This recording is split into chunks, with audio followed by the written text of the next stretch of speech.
How to manipulate migration data. Take Belgium. An honest report for this demographic forecasting should be called, "We shall soon be a million more, most of whom will be Muslims." But this kind of headline would invariably create a public debate on demography, population density, and Muslim integration, and that would be out of the question for European elites. That would make people super anxious and worried. Tricky surveys are only used for migration numbers, never for unemployment rates, literacy rates, or GDP growth. Unless there is rapid awareness about the exponential consequences of chain migration and arrivals from across the Mediterranean, mass migration will continue. Concealing this fact is pursued everywhere in Europe. It should probably not come as a shock that statistics can be, and often are, presented and manipulated by elites. In Belgium and in all of Western Europe except Austria, they form an informal multiculturalist lobby, which dominates universities, NGOs, public institutions, and the media, in order to promote a pro-migration agenda. In a relatively short time, Belgium has changed dramatically. Without any public debate, it has become a massive migration state. In just 15 years, Belgium has seen an increase of 1 million in its population from 10.2 million in 2000 to 11.3 million in 2015. These numbers represent a 10% rise over a very short period. From 2000 to 2010, net immigration was 9 times greater than in the Netherlands, 4 times greater than in France or Germany, and even greater than in the United States, a country historically open to immigration. Yet, this statistical reality has been hidden from the Belgian population. The elites and the media decide what people can talk about and what should be hidden. To force people to accept immigration as a given, data has to be hidden to avoid worrying the citizenry.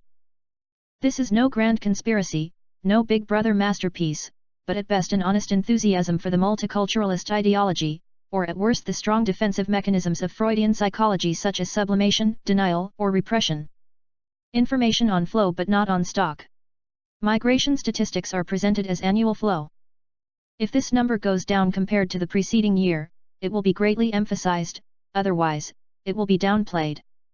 A 10 or 20-year statistic would never be used. In looking at the scale of a country, annual flows are rarely subject to concern, but over a 10-year period, they could be alarming. We usually, for instance, talk about 40,000 naturalizations a year, but none of these would remind us that there were also 200,000 naturalizations in 3 years and 608,322 in 12 years. Those numbers represent 6% of Belgium's population. Additionally, no one writes that in just a few years, 1 million migrants arrived in a country of 10 million, from 10.2 million in 2000 to 11.3 million in 2015. Europeans move back to their country of origin, the others stay. In Belgium, a small country, open to its neighbors and host to the capital of Europe, always has a procession of lobbyists and bureaucrats who have migrated from within Europe. This number is always larger, in terms of flow, than those arriving from other continents. The French and Dutch have the largest number of yearly migrants to Belgium, but after a few years they move back to their countries of origin. Turks, Moroccans, and newcomers from other continents do not. So, the false impression is created that immigrants to Belgium are mostly Europeans, but in reality they are not.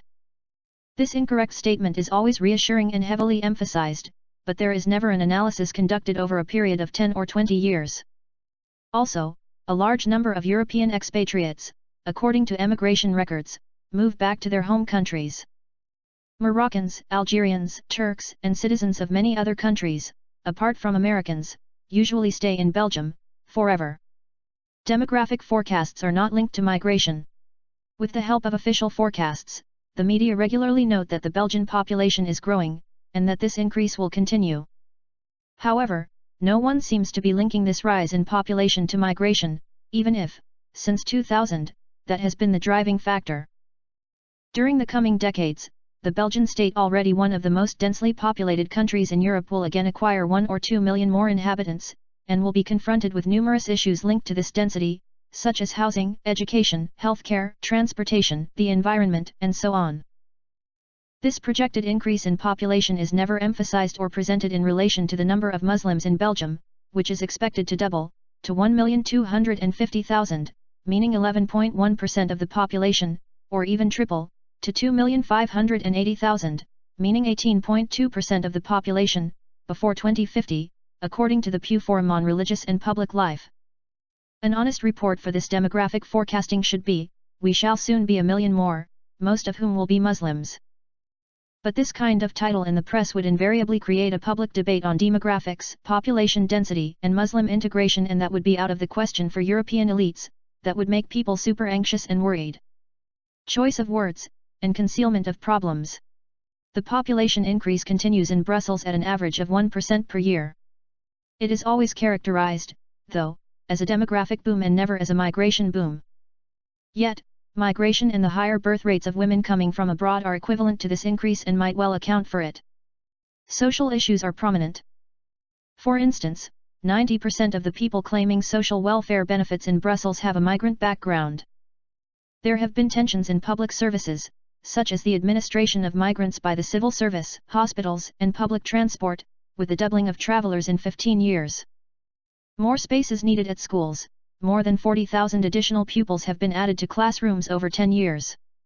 Moreover, the related costs are never debated or addressed. Those topics are just swept away as if they were totally disconnected to migration. Disdain for the concerns of citizens. One of the surest means to dismiss the legitimate worries of a population is to ridicule people as if the major part of the population were ignorant.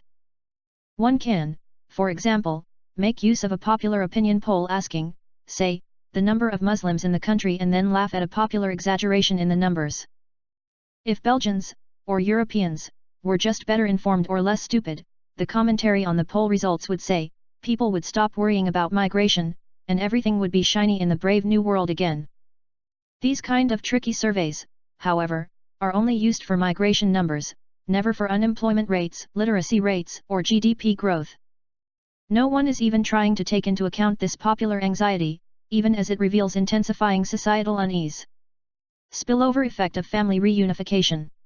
In Belgium, around 50% of immigration is linked to family reunification. That number represents a higher level than those of our European neighbors and more than for most of Europe, even though all of Western Europe has been hit by mass migration. A problem is that the type of mass migration Europe has seen is, by definition, exponential and without any end. There are marriages in name only, polygamy, marrying only within one's community for many Turkish and Moroccan weddings, and apparently often fraud. The consequences on demographics of family reunification, chain migration, are never explained or taken into account. Even Eurostat, the official statistics agency of the European Union, mixes data and ideology, that immigration is good for Europe. In the very first lines of the latest report on migration, March 2017, Eurostat writes, in destination countries, international migration may be used as a tool to solve specific labor market shortages. However, migration alone will almost certainly not reverse the ongoing trend of population aging experienced in many parts of the EU. So, let us have more immigration. Unless there is rapid awareness about the exponential consequences of chain migration and arrivals from across the Mediterranean, mass migration will continue.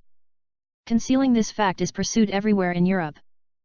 If we want to control and slow down immigration, according to the will of the majority of Europeans, the European people need at least to be aware of the gravity of the situation. Asking for an honest description of the migration crisis is vital if we wish to preserve the freedom of speech in democratic countries.